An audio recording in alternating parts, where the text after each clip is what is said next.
because Daniel Dannon, because if I say it, it's just Dina saying it, but if Daniel Dannon says, then it's stronger. And I don't know, it's a bit of a long quote, and I feel like...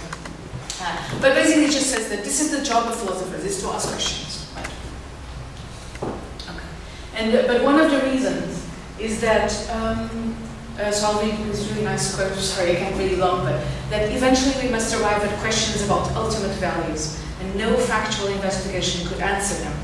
Instead, we can do no better than sit down and reason together, a political process of mutual persuasion and education that we can try to conduct in good faith. And I mean, in this quote even says that even people that don't want to be part of the conversation need to be included. I think this is a really nice term. And I think Philosophy of Children does that, it cultivates that even the people that don't want to have a dialogue with us must be included somehow. Right. And then, you know, this is the thing, that people change their mind. But after, at a certain level of schooling, the children start saying, oh, well, this is my opinion.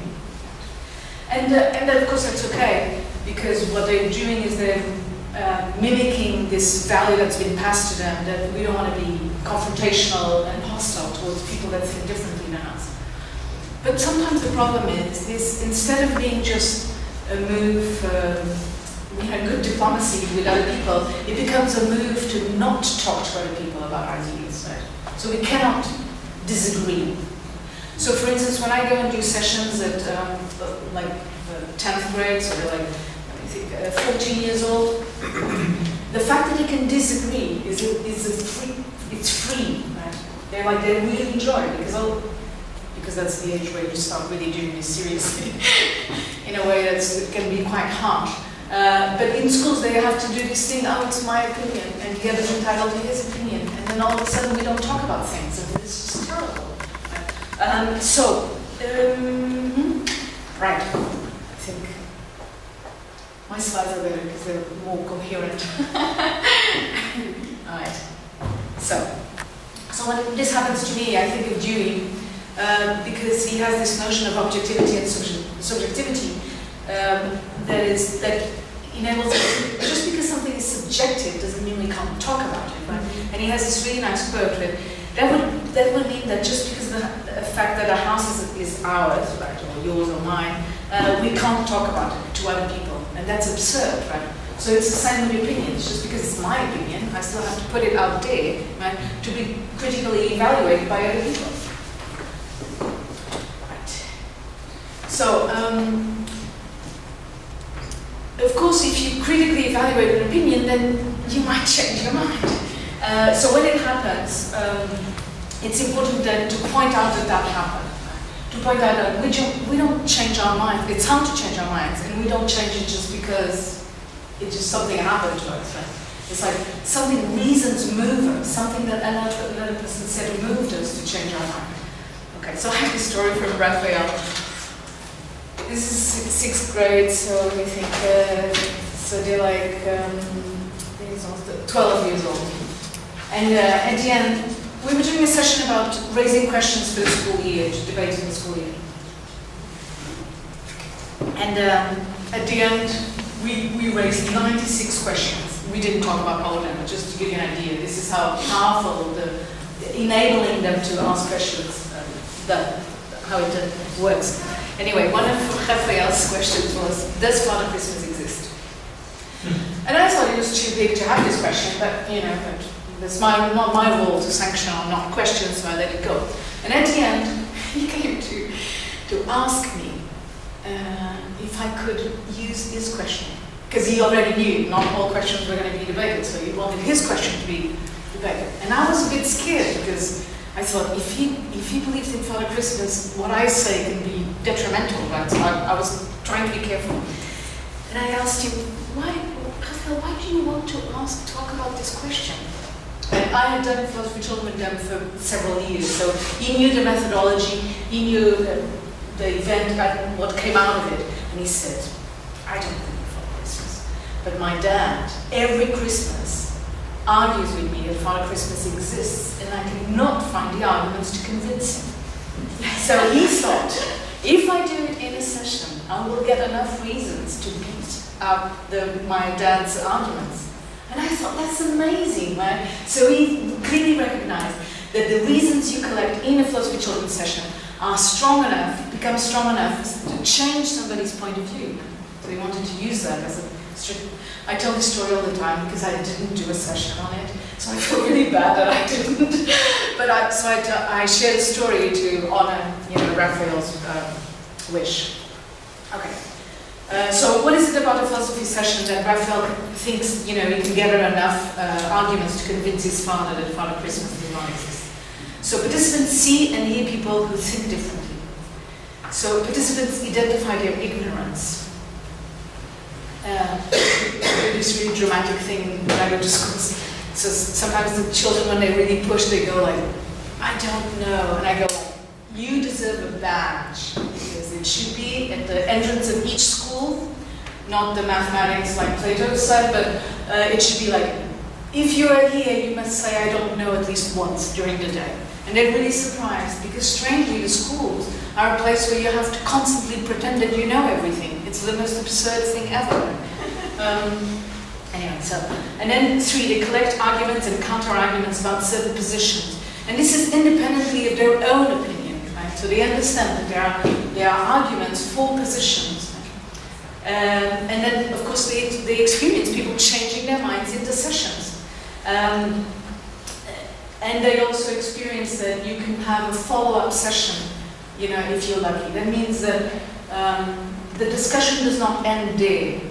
It continues. Dina? Yes. May I? Sorry. That's okay. It's very interesting the process that you were describing. And here in the aim of this the iDebate project, not only in the aim of the iDebate, but also in the aim of Citizens Forum, we also would like to develop that kind of activities of deliberation and making students and very young students trying to participate and to deliberate. But at the same time, I'm feeling when I proposed that activity to schools and to director of those schools, the feeling that I have is that the directors are not very sensible to that or open to that kind of activities. First, they think that it's very interesting and they are in sort of a way open to that, but at the same time they don't know how to put it on the field. They don't know how to make that happen. So maybe if you can, you can share with us some ideas, some of your experience on that, to making that activities really happen. Let me just add something, because I was thinking precisely on what Patricia was saying. Because what is the reaction, for instance, of philosophy professors? Do they think that you are trying to do their job in a sense? Because you are in a sense criticizing their job, because actually we have already philosophy at school, so what is the feeling there? Okay, so I hear 2 different questions, so let's see. So I'll go to that. So getting in inside schools is difficult. Mm-hmm. They're really busy places, and the teachers and the administrators, basically everybody, and this includes the kids, they're just overtired with activity. They have so much stuff. It's like really, they can't keep up. So when you come to propose a different activity, they're like, oh, it sounds interesting, but one more thing to do. Right? Yes. So the way I've entered in the schools many times is at the invitation of the teachers. So and this was true, like when I first started this, it was in kindergarten, and it was the kindergarten teacher who asked me, oh, I saw that your philosophy, your field is philosophy, you don't happen to know anything about this thing called philosophy of children.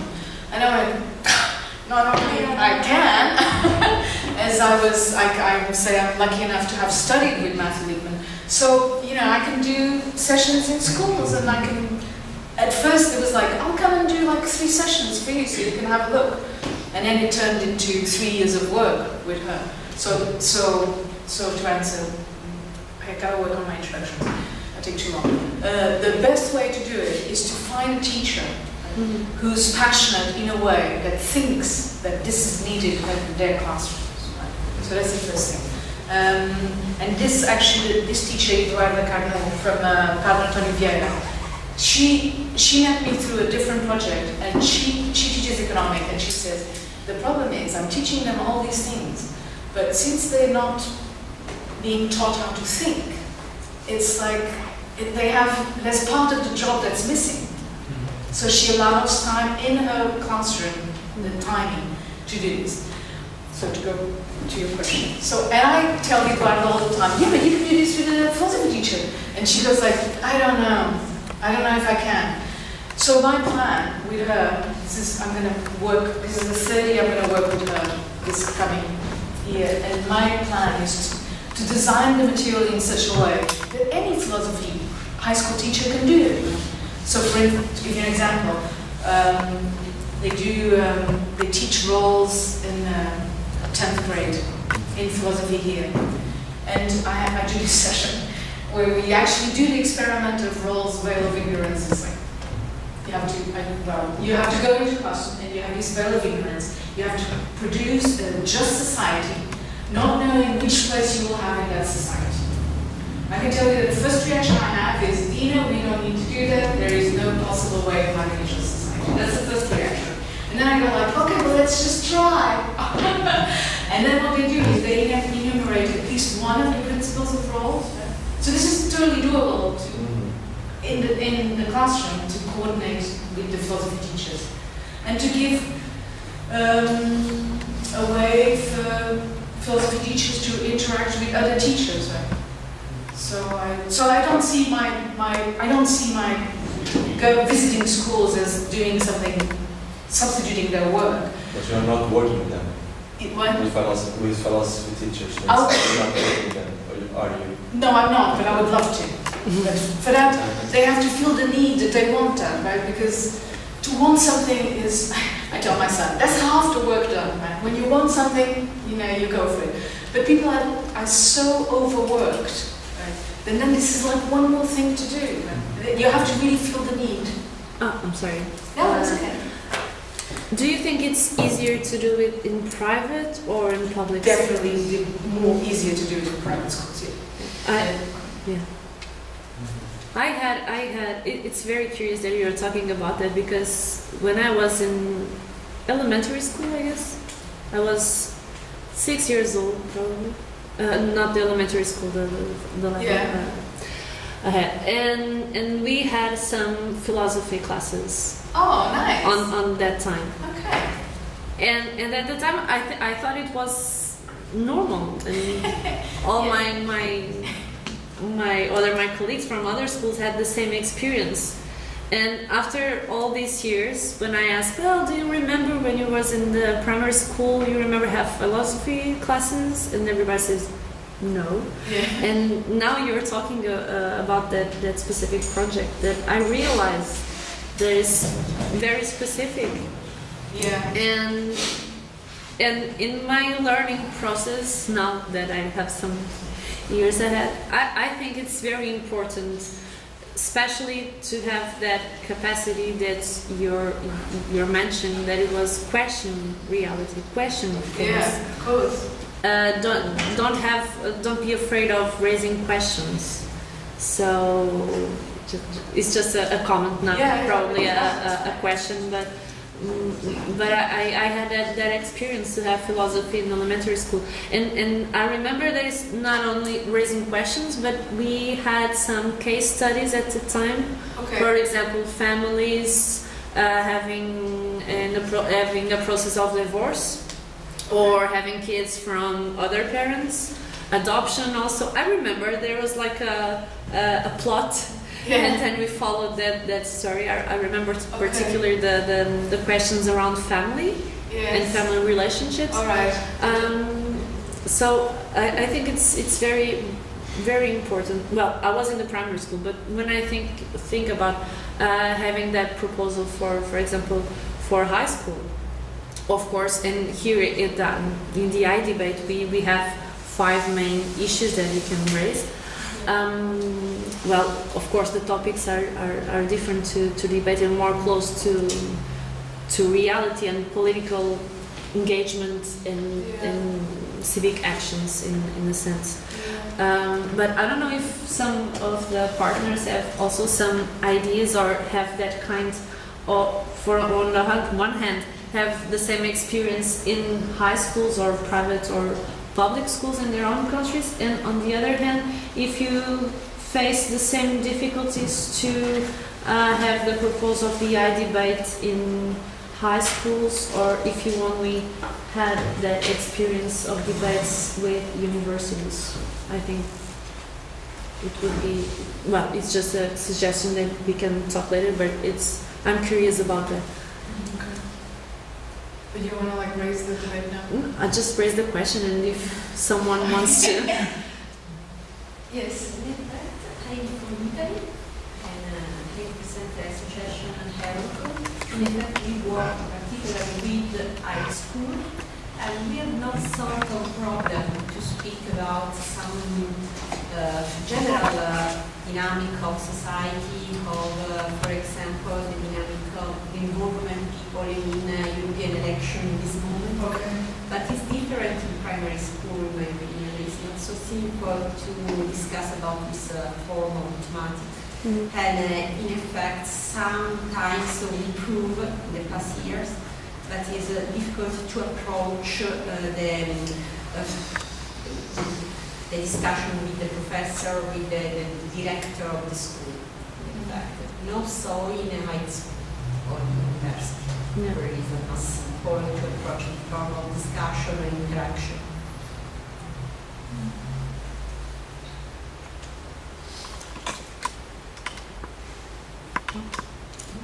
This is like my last thesis. It's about this notion of thinking with others.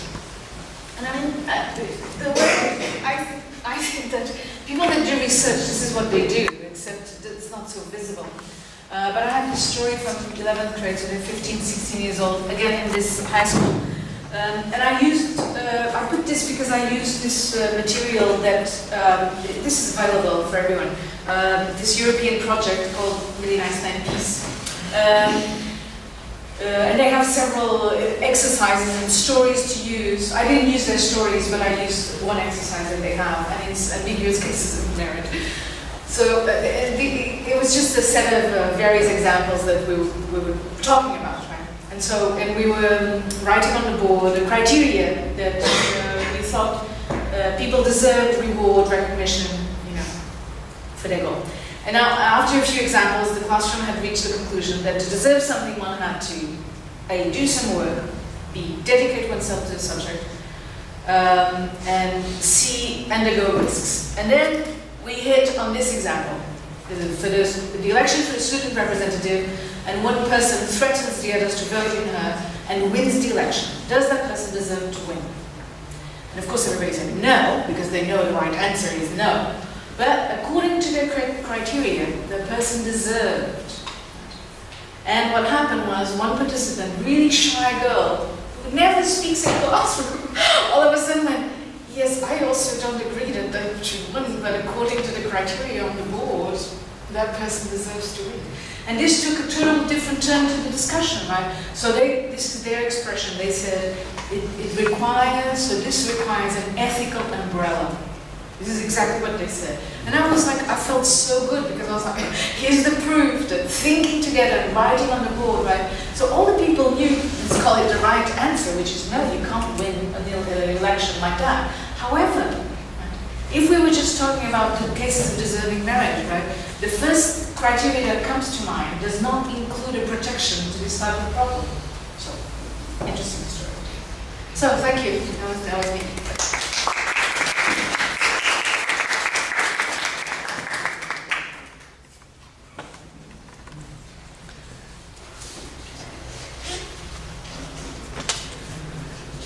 So, there's any other questions, comments?